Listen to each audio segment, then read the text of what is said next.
thanks so much for doing this, dear. My pleasure. I know it's awfully early there, so thanks a lot. A lot. Okay. Yeah, of course. So we had the first session on diversity and inclusion with our Portuguese speakers and now speaker, Paula Cluster. And now we have, guys, Sophie Solomon here. And she is a friend, a new friend of mine. And she heard about AmeriVox and wanted to help us. And for that, we thank her tremendously. So let me introduce Sophie to you then. Sophie Solomon is a global sales and marketing professional with over 20 years experience in directing teams and leading tech companies like Autodesk, Google, and Microsoft. She brings a wealth of experience as an account director, recruiter, and talent manager at Accenture currently. And she's known for her relentless curiosity, her courage, and great commitment to her clients, teams, and colleagues. Sophie is passionate about adding human relevance at work and an active member of the, and excuse me if I'm butchering the name, Sophie.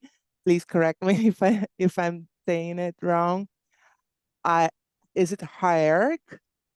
Yeah, it's Hispanic American Employee Resource Group. So Okay, it's awesome. Thank yes, you for yes. that. And the founder of MenowarriorsUS, Mhm, which she will be talking about, I'm sure, and mhm. later. And she drives her clients' work and her plus ones with authenticity and cares deeply about creating meaningful experiences in any ecosystem. She is a world traveler, fluent in 5 languages, and the proud mom of 4 children. And she currently resides in Seattle, USA. Sophie, thanks so much for being here. The floor is yours, my dear. All right. Well, thank you very much, and thanks for this lovely introduction. I will start sharing my screen. Just fair notice, I'm not going to be on presentation mode. Otherwise, I'm not going to be able to see what is going on. I'm not very versed in Zoom. I use other tools, but Zoom is not my best friend. So, but it's my friend. So hopefully this will make sense. So if you could let me know if you see what do you see on the screen? Do you see my presentation? Yes, I see your cover slide. Okay. Is Okay? DEI doomed? Correct? Yes. Okay, Yes. fantastic. If this works, then um, I'm gonna proceed just with this view. Go ahead, Sophie. Okay, Whatever is wonderful. better for you. So before we get started, Patricia covered that a little bit during the introduction.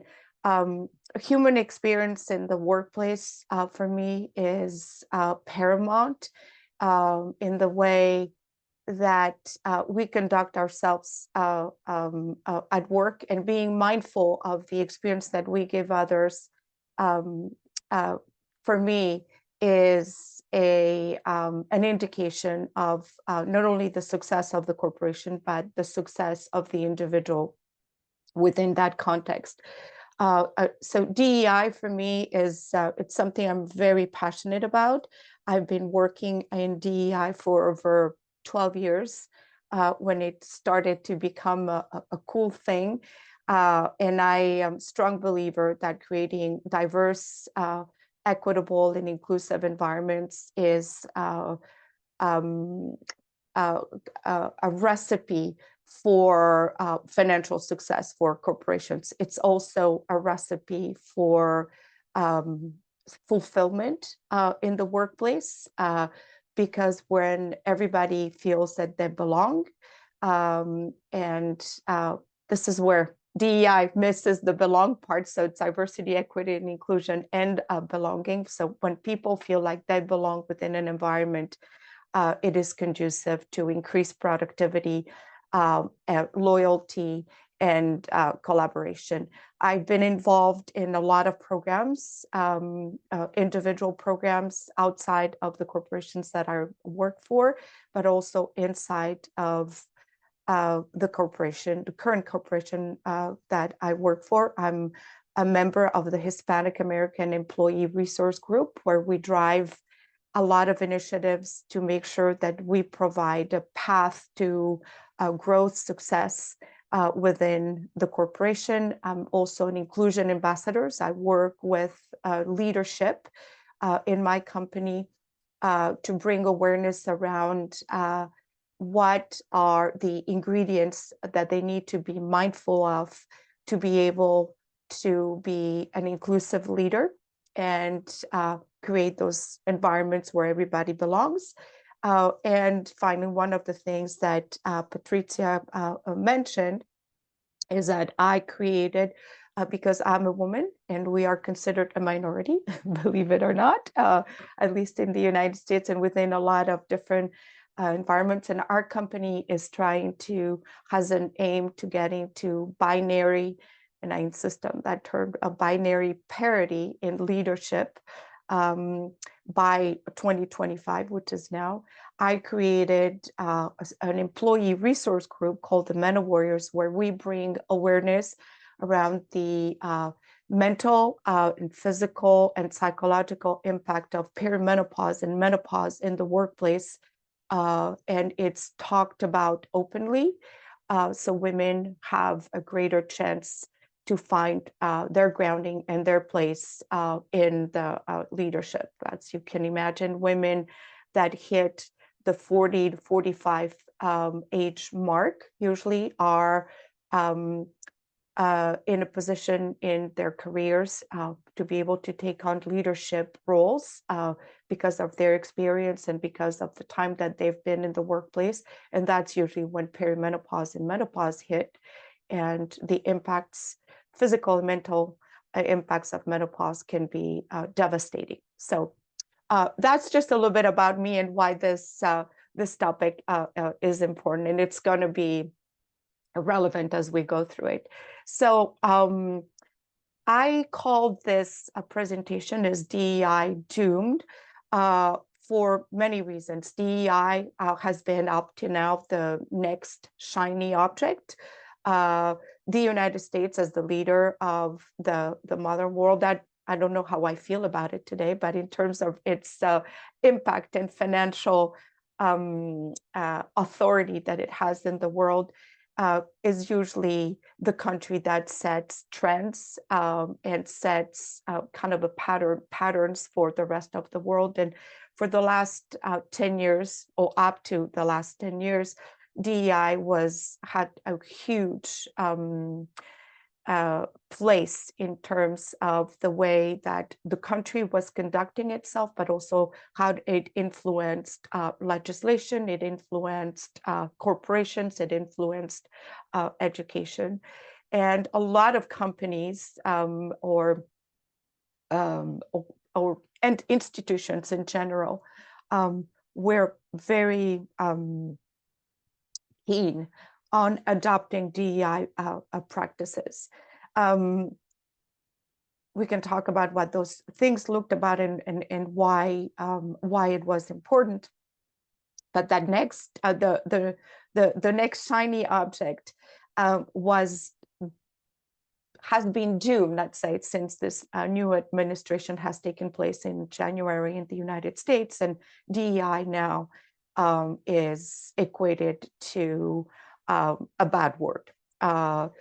So we'll talk about why is it really doomed, and if it's doomed, why. But we see the impact of what this new administration has done onto this whole concept. So trying to find my cursor here so I can move on to the next slide. I think I'm telling you. Oh, there we go. Zoom is not my best friend yet. So what we talk about, what I want to cover today is what is the current landscape of DEI? What are the challenges facing DEI? What is the case for DEI? Very important to level set and try to recap why is it that DEI started in the first place, and then how can we rethink DEI strategies to still make it relevant and articulate or more actualize the value that it brings for individuals.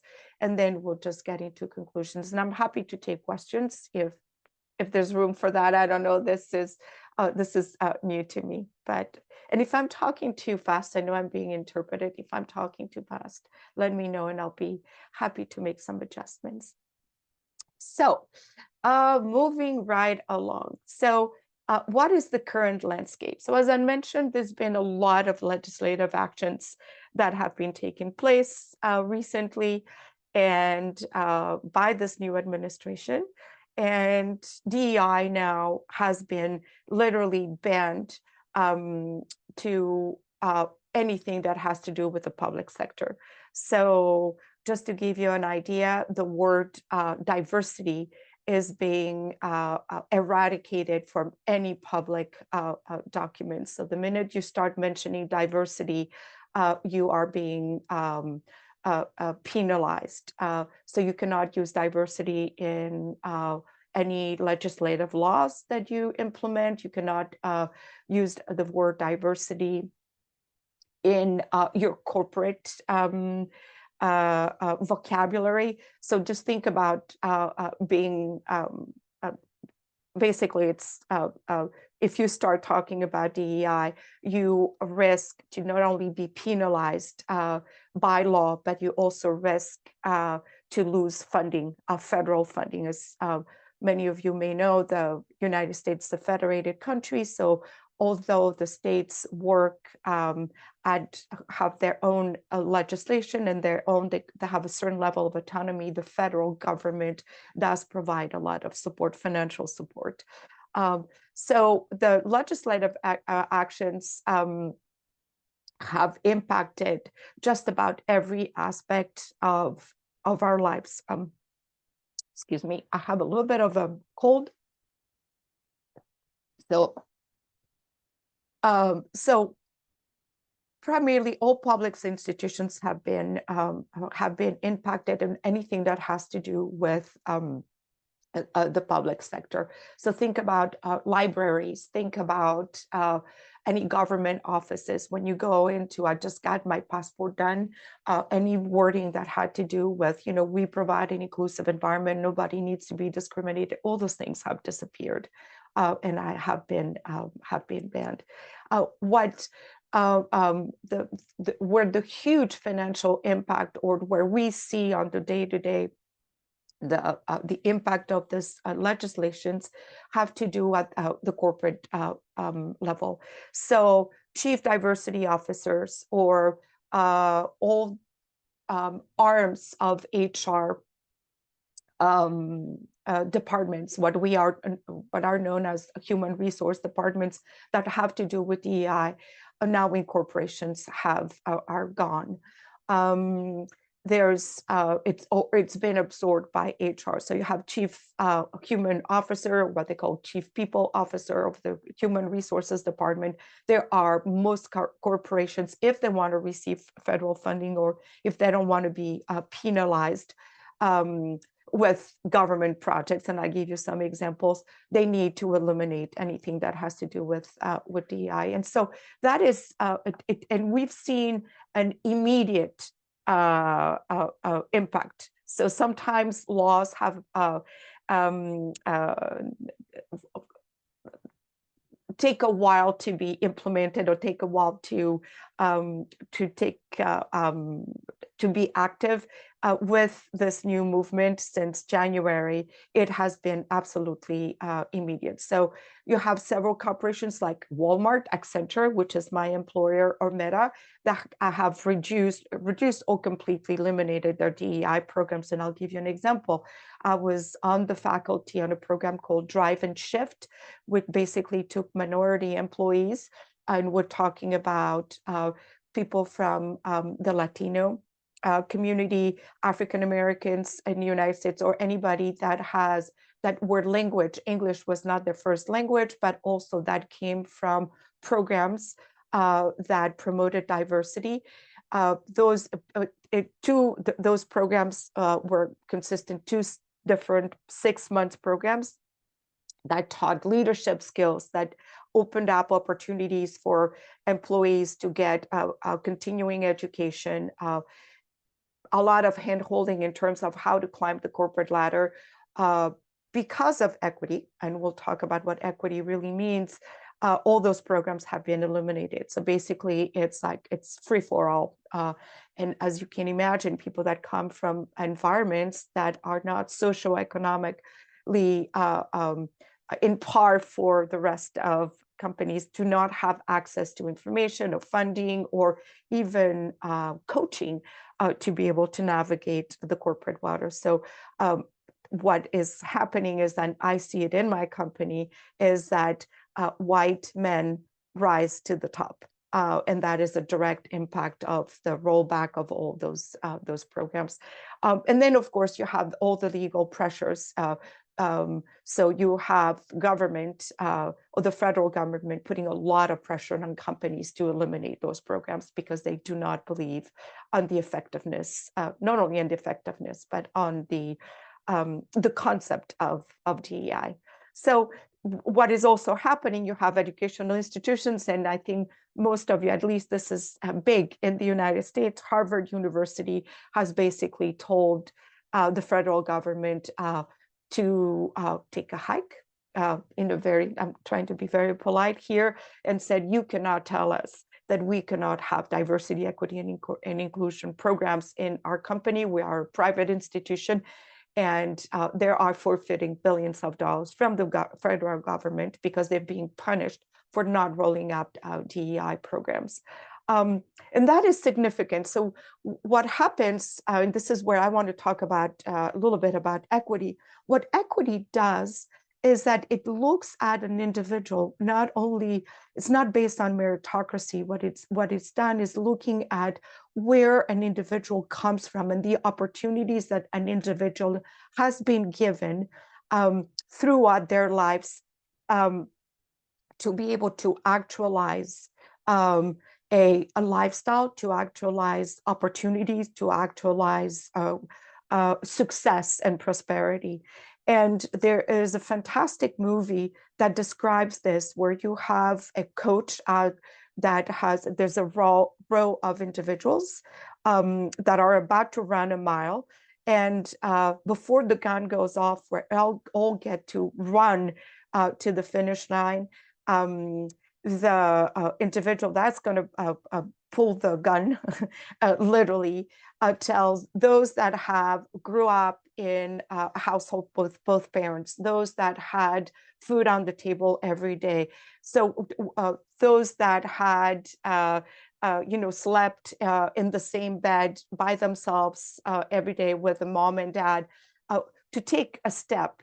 And as you see, there's those that are left behind are usually kids that come from single family households, kids one of their parents went to jail, kids of color, kids whose English was not their first language. And so what equity does, it's create this gap, this opportunity gap from the get-go. And so if you don't look at individuals from that lens of equity first, then it doesn't matter how good you are. If you went to bed with an empty stomach every night, you do not have, it doesn't fuel your brain in the same way that somebody that has access to food, that doesn't have food insecurity,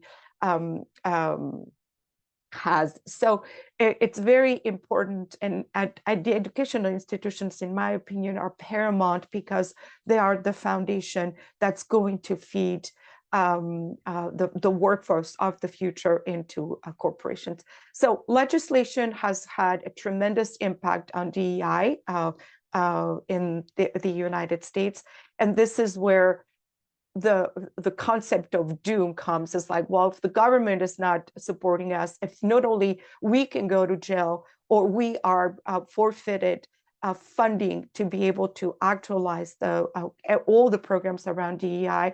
What is the future? How are we going to succeed? So, but before we go into the value of DEI and what are the things that we can do about is that why this has come to why is it that the current government is saying off with DEI? Well, first is a perception issue, and there's a lot of skepticism towards DEI.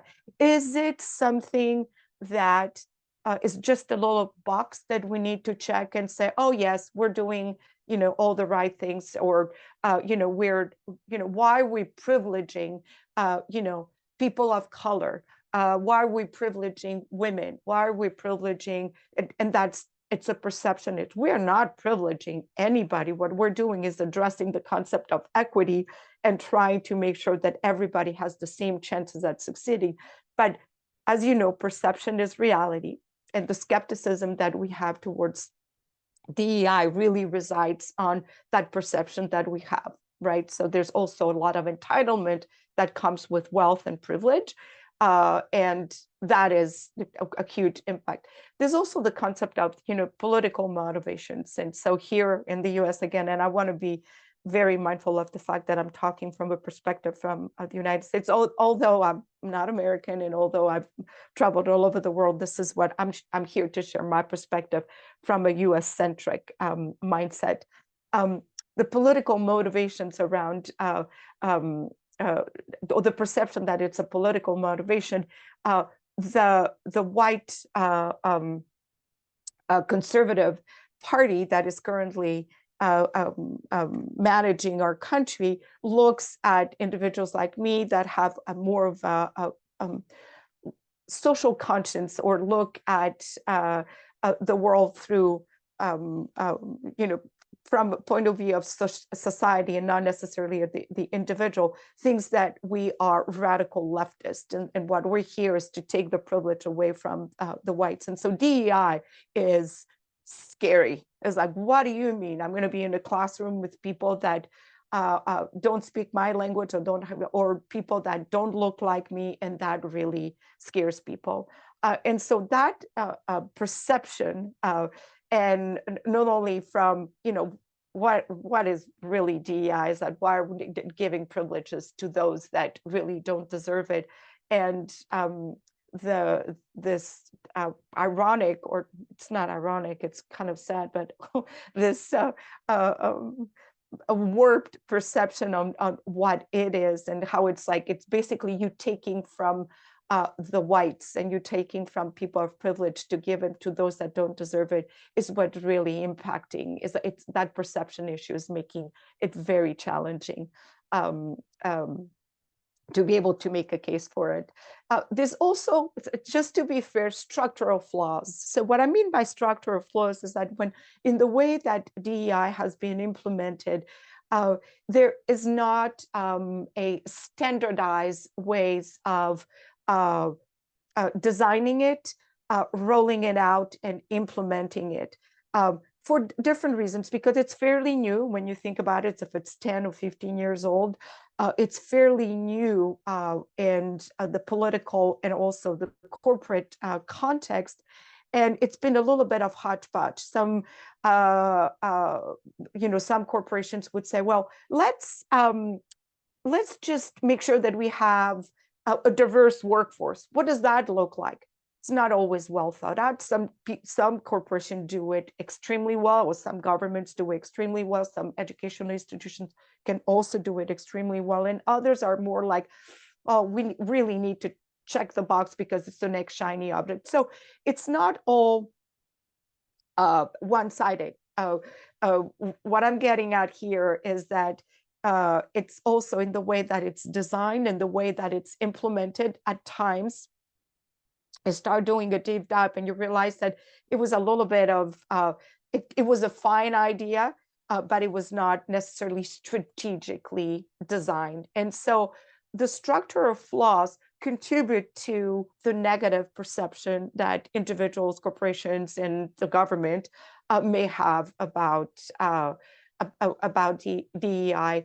And the other thing that, or a derivative of this, is that if you don't do things strategically, then you have a harder time justifying it with metrics. And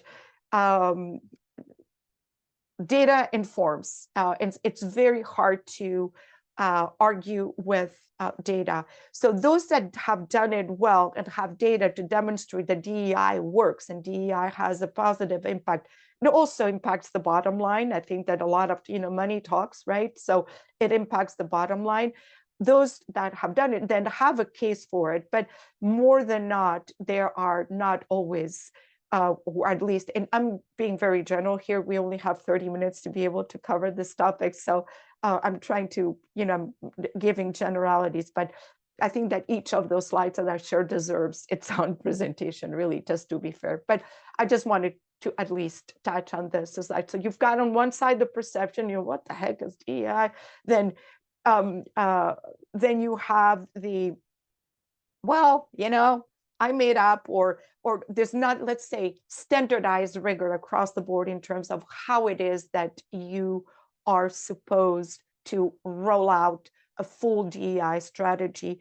And the third element that plays against the perception or contributes to the perception of the negative perception is the fact that there's not always reliable data that accounts for its effectiveness. So hopefully I've been effective about designing it. So now let's talk about, well, why is DEI important? You ask me, and it's like, because it gets me in the gut, but that's my own personality. But well, let's start with the business case. It's a business imperative. Why?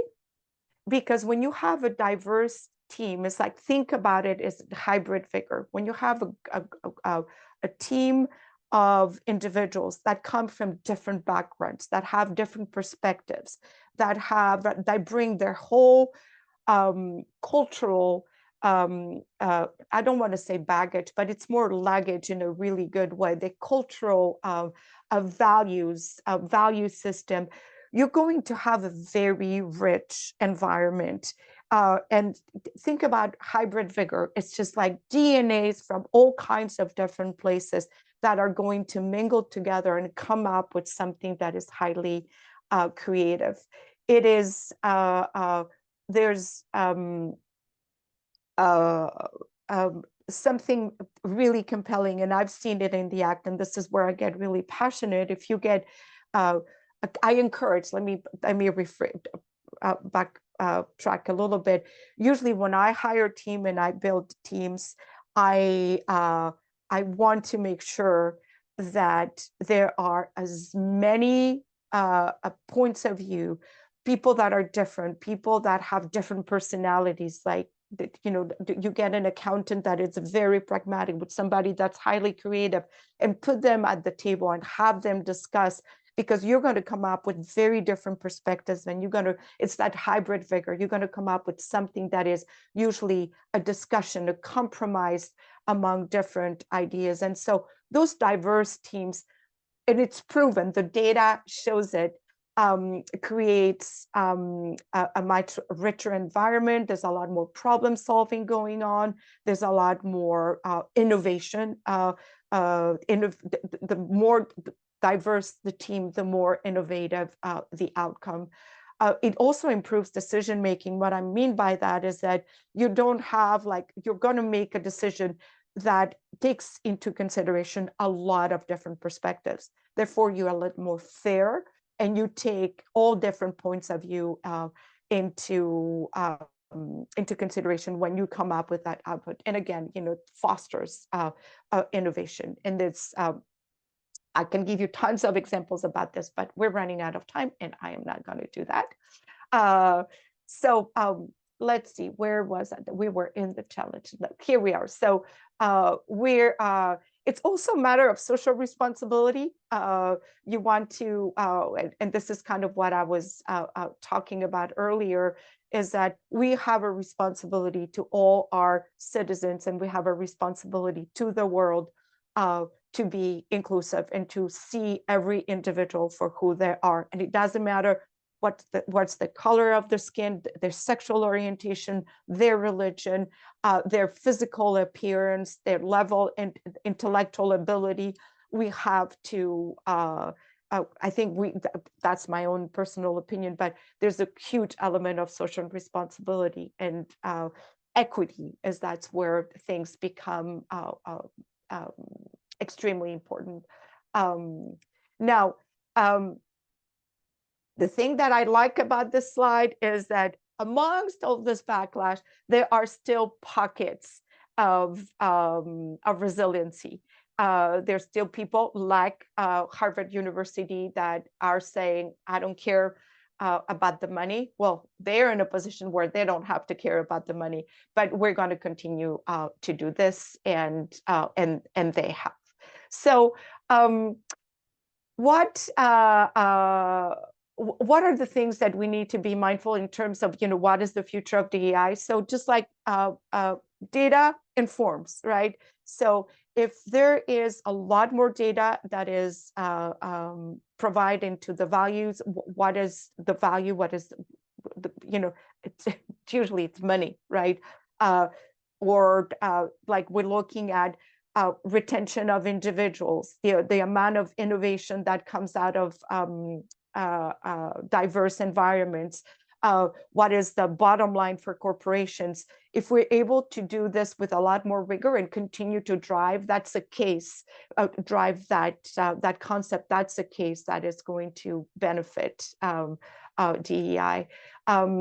It's also what we need to also do is to the bottom up approach, which is what I'm doing, which is like creating employee resource group and rallying people around a cause with, like, for example, the Men of Warriors is important. But inclusive leadership is that it's a commitment from the top. So it's top down and bottom up are just as important. But if we have the top of corporations or even at the legislation level that are committed to DEI, then what that's going to do is basically trickles down, and that becomes a core value, something that is not ad hoc. It's something that is intrinsic to the DNA of the institution, whether it's private, whether it's is public.